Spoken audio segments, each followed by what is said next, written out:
Well, this just decided to turn off halfway through my conversation. How rude.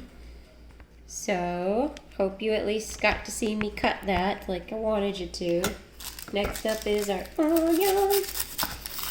What I do is I'm going to keep the ends of it and the pieces of skin that I take off because I like to make that into a broth. And then I put that broth into any food that needs liquid. And then you get all the vitamins and stuff from the onion. And you get to impart some flavor in your dish that would not have been there anyways. Take out this little hard bit. I don't really use the skins that are on the outside though because they can be bitter.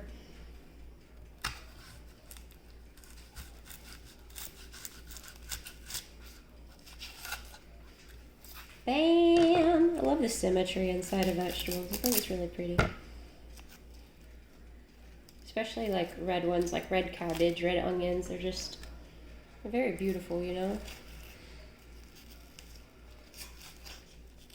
Man, I really hope y'all got to see my pepper slice in that last video. That was an amazing pepper slice. Like, you guys will see me get jalapeno crema in my eye, but not a beautiful pepper slice like that. The world is not fair.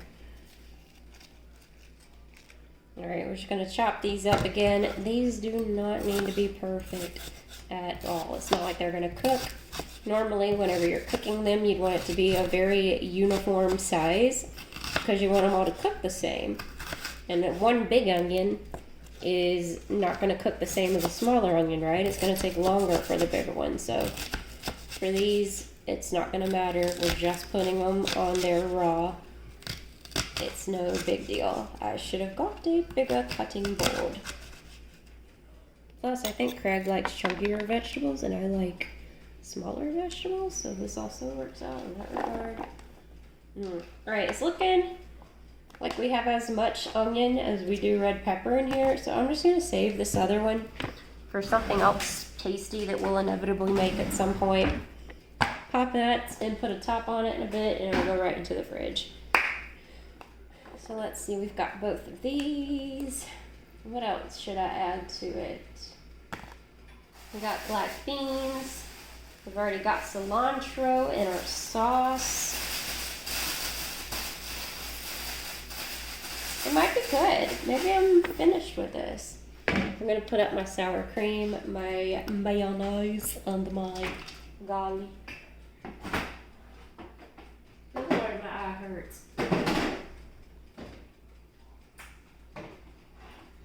Alright, next I am taking out my sweet potato from a toaster oven. Oh wait, that's actually not what I should be doing next. I gotta take apart the chicken. Duh.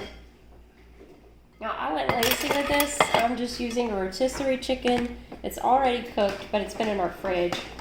So I am going to just tear it apart, put it on a plate, pop it into the microwave for a little bit. Hey yo. That's gonna be good. And whenever I move stuff, I'm moving you. I'm having to be careful with that. So I'm gonna get my fork back here. See this chicken? Well, I guess you can't see this chicken. We're just gonna dig in. I hate this. If I were just like stupid rich, I would just pay people to touch the meat for me all of the time. All of the time. Don't like having to touch meat. I don't care if it's like this is cooked meat. I don't care if it's raw. I just don't want to touch it. We're going to put a little bit of skin in there, but not a lot of skin because, you know, we want to be somewhat healthy, but also it's got a lot of flavor, so there's a balancing act that we have to complete there. This is a little bitty chicken too. Take it out.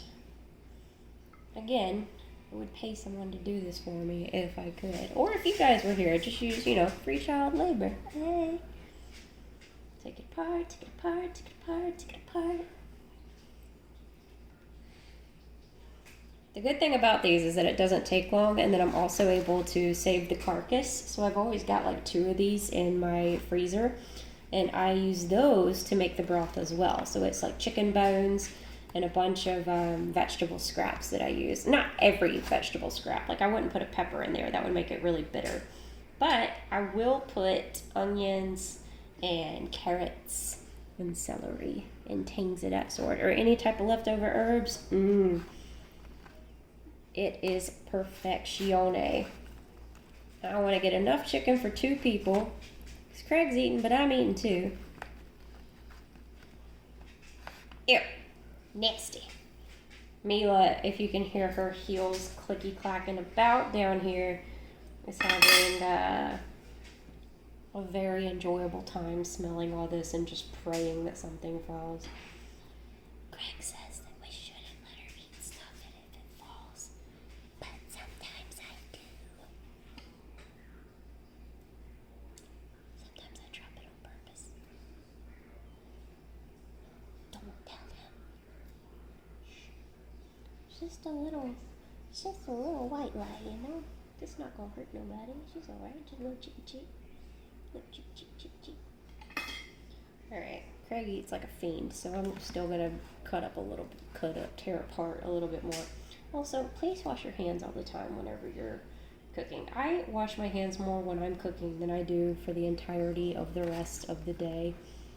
It's important. Like, I washed them after I chopped up that jalapeno so that I plenty enough so I wouldn't touch my face and get it in my eyes, which I did anyways. Alright, that looks like enough meat for 2 people. I always try and like split it up on the plate so I can see like, okay, I'd give Craig this much and me this much, and that looks about right. I'm gonna stick it in the, not freezer, microwave. So it's warm.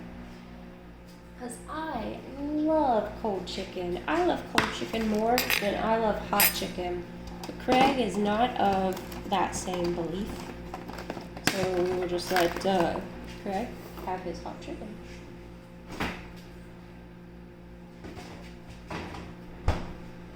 The beans are already cooked before they're canned, so I'm not really sweating them too much. I got crap I'm going to throw away, but I'm not going to do it right now because I'm talking to you guys.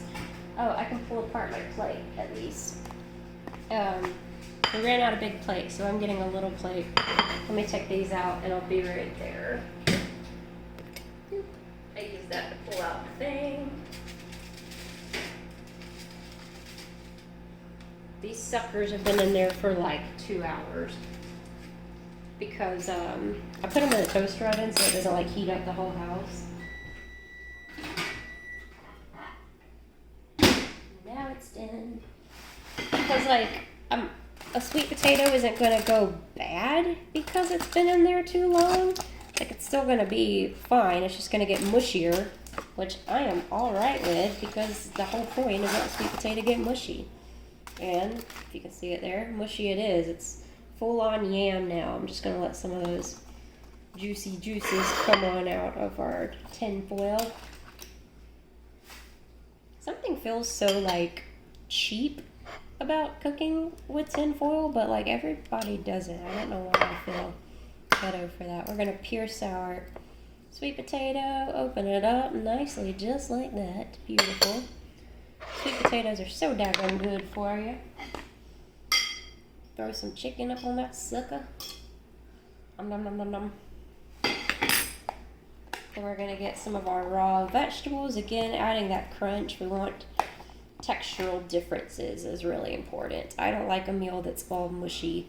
It needs some type of crunch, in my opinion.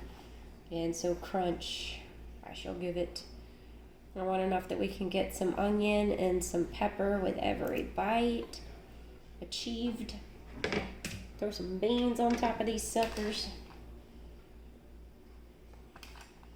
Extra protein, extra antioxidants, extra deliciousness. Just like a little healthy turd sitting right on top there. And then we're going to top it off with some crema. And I made extra crema so that I can use more for it. Last time I did not use enough crema. I need more crema on my tater. And it's on the counter now. There, crema, crema, crema, crema. And that's it.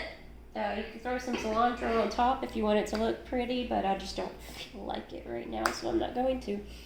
Hope y'all enjoyed that. Thank you so much. That's our healthy meal for the night because we have to balance it with all this stuff that we have to eat. Which is fine. It's a nice little memory of you guys. But yeah, this is our our finished product. Hope you like it. I'm sure it's not your thing, but I hope you enjoyed the lesson anyways. Love y'all. Bye.